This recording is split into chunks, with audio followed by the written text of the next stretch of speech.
I am Hermes, messenger of the gods. In this universe, there exists multi-layered realities, coexisting on top of each other, waiting to be unlocked. This unlocking happens through the living souls collectively establishing and morphing their field. Yes, I'm talking about the coming ascension that all blood family shall be embarking on very soon. For the longest time, we were seemingly stuck in the third dimension. As I'll be explaining in this video, most of us have already left 3D and are here in 4D, cusping the edge of the fifth dimension, which is the true reality. We are fifth dimensional beings who descended into dense matter.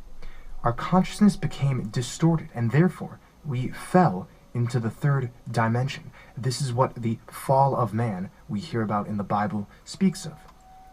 The third dimension roots us to the physical world completely and cuts us off from experiencing what is divine. In the third dimension, we see ourselves as separate. The interconnectedness of the all is covered up, ignored. And without this feeling of unity, those in the third dimension feel the need to judge and dissect. When we're in judgment of others, and therefore ourselves, we do not see everything as reflections of ourselves. We do not see the universe as a teacher. But again, in the third dimension, we see only what's in front of us and judge it as separate. This dissection I speak of is the drive to pull apart everything, creating fragmentation. This is what science does. Mainstream science observes only the physical processes of matter, and therefore blinds itself and its followers to the wholeness of the all. This is because it's a third dimensional practice. We are able to identify with matter, and therefore become dense ourselves. In 3D, the universe allows the illusion of free will, which gives us the experience of dualism, knowing good and evil. But this is an illusion. This disconnection in the third dimension inevitably leads to seeking happiness outside of oneself and identifying oneself with titles and forms of recognition. This consciousness wants to prove things and impose will above love. Those believing the 3D is the only dimension suffer from the illusion of separation from spirit. The physical senses cannot detect spirit, which is beyond form. And if we are not one with spirit, then we cannot be at one with others. The third dimension is where we as living souls have been. This is where we go after we shut off the green rays of our hearts. Most of us blood family have already left the third dimension. The fourth dimension is the hallway into the fifth dimension. In 4D, comparison and judgment still exist, however, with more spiritual themes. In 4D, we begin questioning everything. We are on our way to the heart, and therefore experience a purge. We question reality. We wish to find unity. The connection between consciousness and reality is observed to he who is in fourth dimensional consciousness. This plane mirrors back to us the extreme mutability of form. We find that matter is influenced by spirit, that consciousness is all that we are. This plane instills us with the recognition of karma, of things we must work out, and therefore the inspiration to transcend it. Those settled into four-dimensional consciousness find that time becomes malleable, the subconscious mind becomes more influential. We could say the 4D houses the emotional body.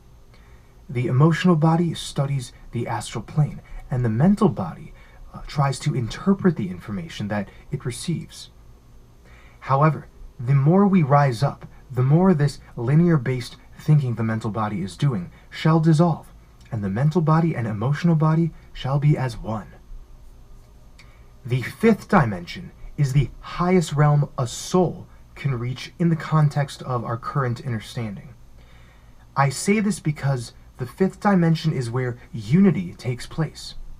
All becomes connected, where actions, thoughts, and motivations are guided purely by love. There is no more judgment, no more fear. No, These illusions can only exist below the fifth dimension.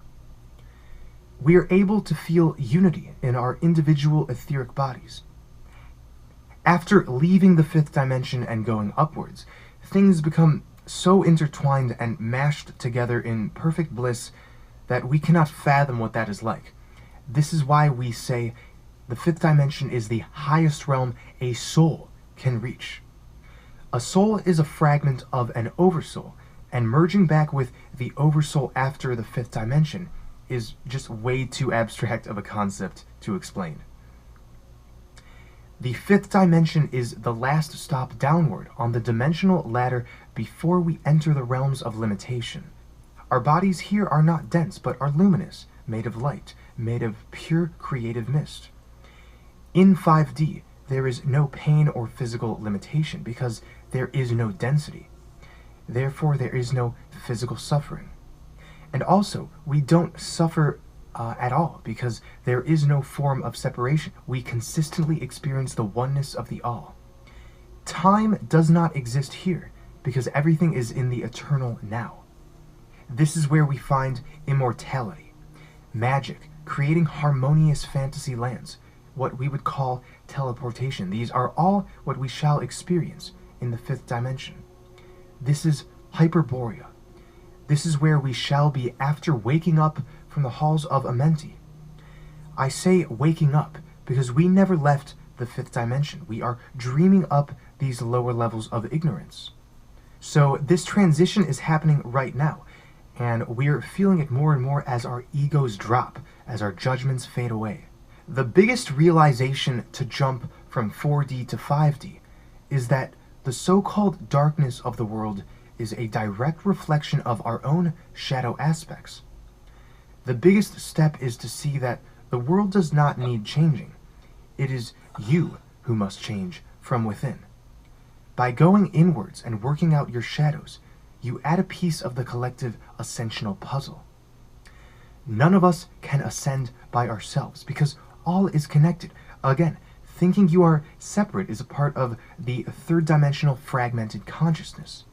When we reach 5D, we shall experience a permanent state of bliss and creativity, Hyperborean solitude.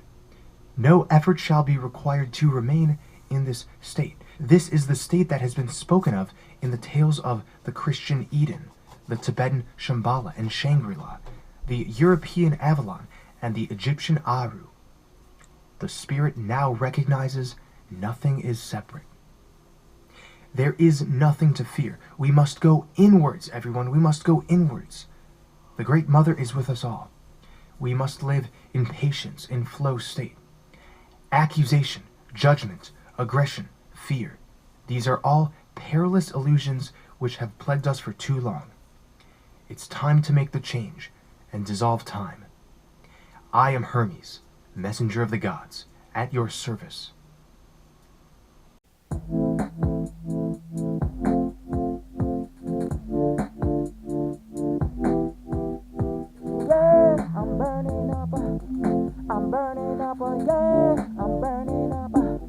I'm coming in and yeah, I'm burning up.